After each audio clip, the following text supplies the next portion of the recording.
Another exciting feature that we've added today are new screeners. So we're going to go over those very quickly before we go into the integration. So if you go under screeners, we have different types of screeners. So the first one is our gamma level screener. So if you wanted to look at gamma changes and delta changes over time, what are the assets with the highest positive change in jacks or negative change in jacks, you can find them here.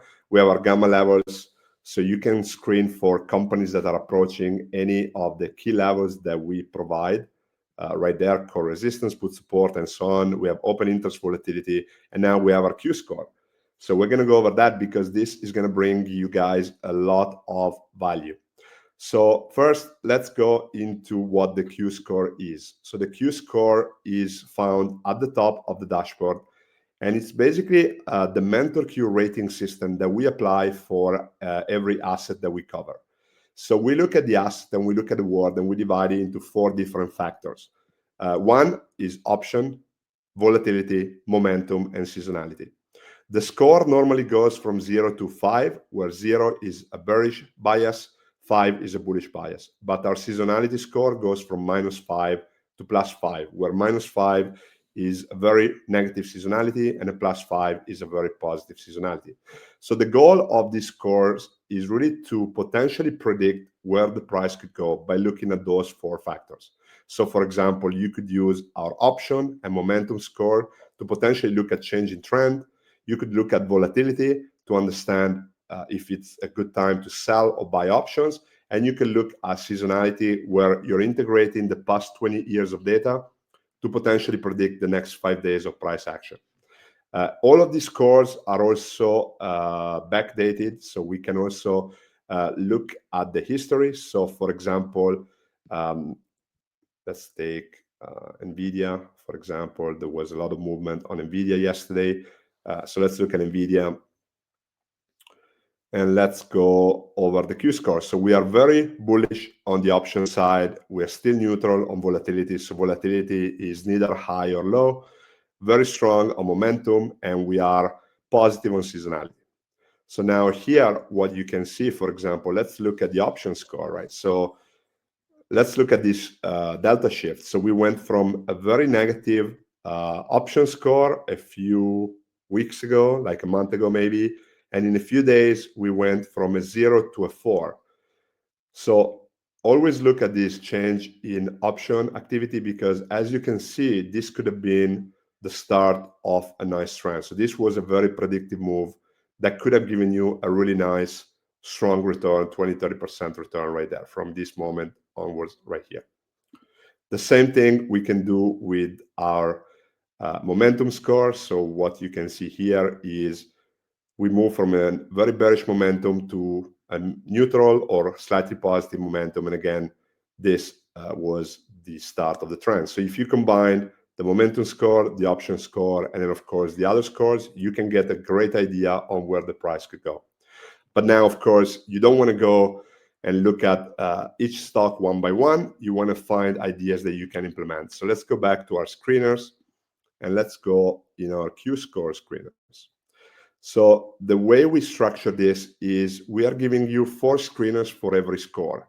So the first screeners is the highest score. So here we want to look at the highest option score.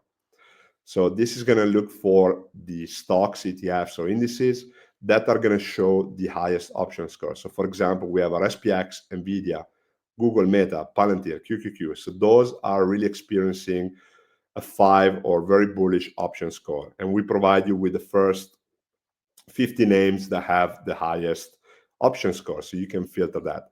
Then we provide you with the other scores. So maybe you want to not only look at option score, but you also want to look at momentum score. So if you, for example, filter here, okay, so now Cloudflare not only has a very high option score, but also has a very, very strong momentum score and has a very low volatility score.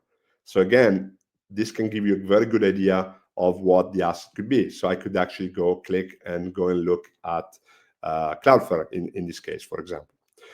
The second, and this is if we want to be bullish on an asset, or if we are looking for potential ideas for long trade ideas and momentum and trend ideas.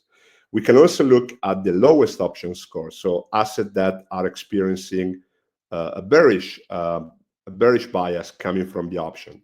So here we have our option score. We can filter it by the lowest. So for example, Pepsi has a very, very low option score, very, very low momentum score, and a neutral seasonality score.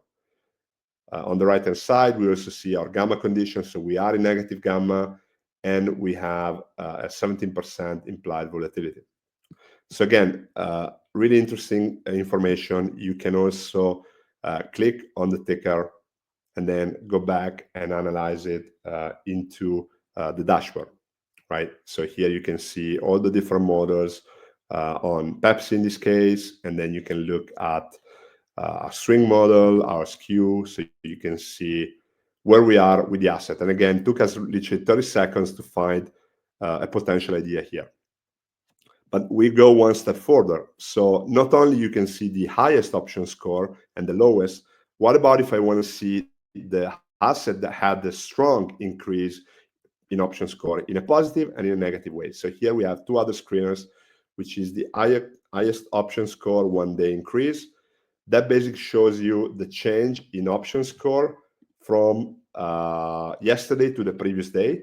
So as you can see here, what we have is, for example, in this case, we have Kraft had an increase in option score of 4. So we now have a 4 option score. The day before they were a 0. So they had a massive increase in option score from the previous day. And then you can also see the other scores right there. You can see the implied volatility, IV rank, and gamma condition there. But also, if we go back, we can also see the opposite. So what are the assets that actually had the highest increase in negative option score compared to the previous day? So that means that in this case of Norwegian or Okta, the option score of yesterday dropped by 3 points compared to the previous day. So went from a positive +3 to a 0. So we are now really bearish there. So you can actually use that information to understand, okay, what's going on with Norwegian, what's going on with Dow Jones. So if you're trading Dow Jones, if you're trading futures, hey, the option data on Dow Jones is gone down by 2 points compared to the previous day. And you can use that to build really interesting trade ideas directly from here. So very, very easy. And we do the same for all the other scores. So volatility shift, momentum shift, and seasonality.